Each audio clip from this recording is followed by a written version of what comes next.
Good afternoon, I'm Abe. And I'm Frank. And today, we're adumbrating the second half of Chapter 33, the Great Depression and the New Deal.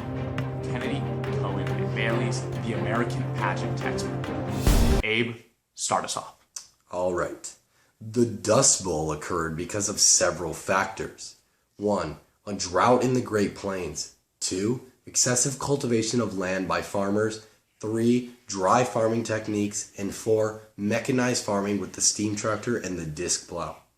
Because of the Dust Bowl, and as portrayed in Steinbeck's The Grapes of Wrath, thousands of Arkansans and Oklahomans migrated to Southern California. And at the same time, John Collier, Commission of Indian Affairs, wanted to remove the forced assimilation policies enacted by the Dawes Act. To this end, Collier advocated the Indian Reorganization Act to encourage tribes to 1. Establish self-government, and 2. Preserve their traditions. Now, Frank, could you tell me what Roosevelt's policies were to big business? Absolutely.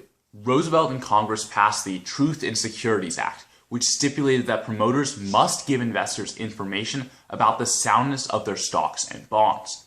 Also, New Dealers passed the Public Utility Holding Company Act, which limited growth on colossal companies that controlled too many layers of business. Basically, another antitrust bill designed to help the public. Abe, how did the federal government help the people with their energy bills? Well, it began with the electric power industry, which was the next target in the crosshairs of progressives. Through the creation of the Tennessee Valley Authority, the government began to build and operate its own power supplies, creating a standardization of energy production costs. The energy created by the Tennessee River dams was eventually shipped to over 2.5 million Americans. Now, Frank, could you tell me what reform there was with the socially?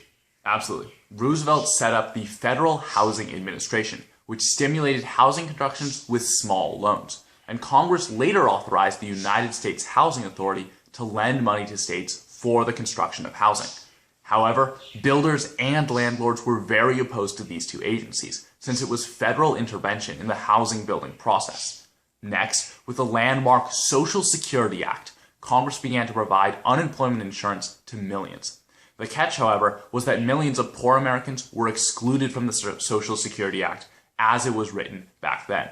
Now, this contrasted with the universal European welfare programs, such as those that existed in France, Germany, and Great Britain, since American laborers had to be employed in certain types of jobs to receive coverage. But Abe, we've mostly been talking about what government and big business were doing at this time. But what was organized labor, the unions, responding to the Great Depression?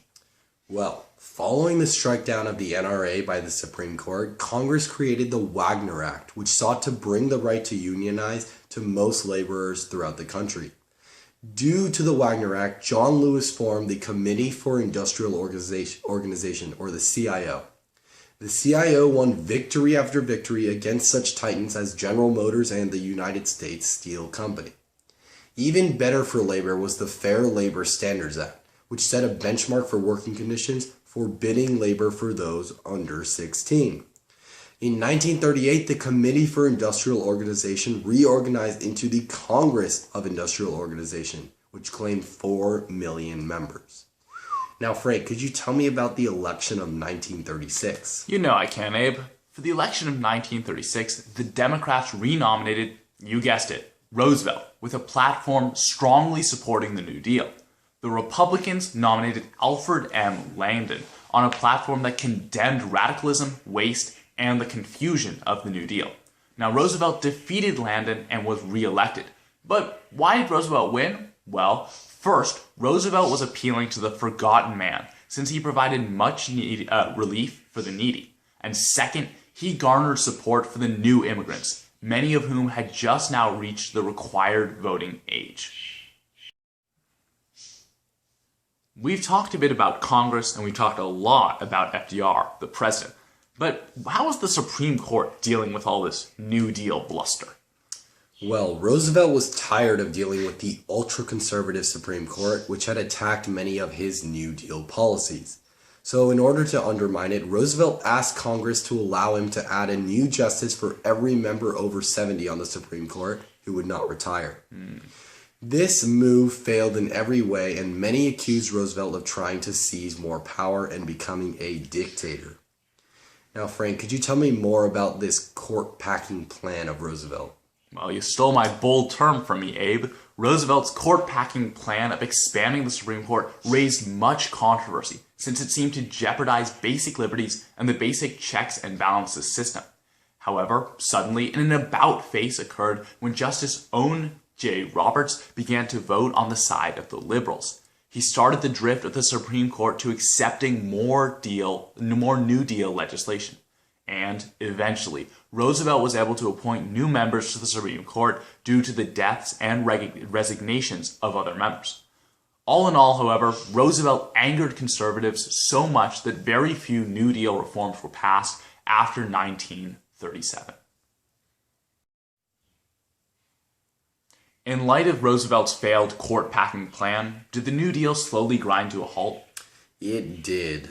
The New Deal didn't kill the Depression, but it certainly helped with recovery. Unemployment rates dropped by 10%, and federal use of money to ameliorate economic woes marked an embracement of Keynesianism, or the idea that government funds could stimulate recovery.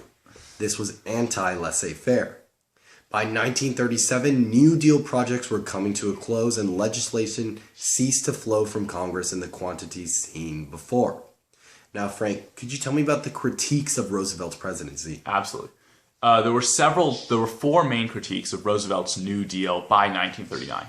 The first was that many Americans denounced Roosevelt for not yet relieving the Depression, and he was accused of confusing movement and noise with progress.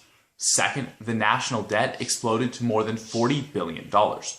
Third, conservatives argued that farmers and laborers were being pampered, while private enterprise was being stifled.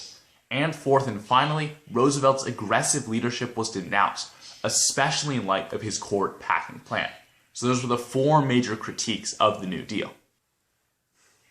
So Abe, in light of those criticisms, how do we view the New Deal on balance? Well, though some bemoan the cost of the New Deal, FDR argued that the government was obligated to use funds to prevent the starvation of its people. Additionally, the debt from the New Deal, $40 billion, was relatively small compared to the debt that we will see from World War II, $258 billion. Thank you for watching. Please like and subscribe. And comment down below if you have any questions. We'll catch you guys in Chapter 34.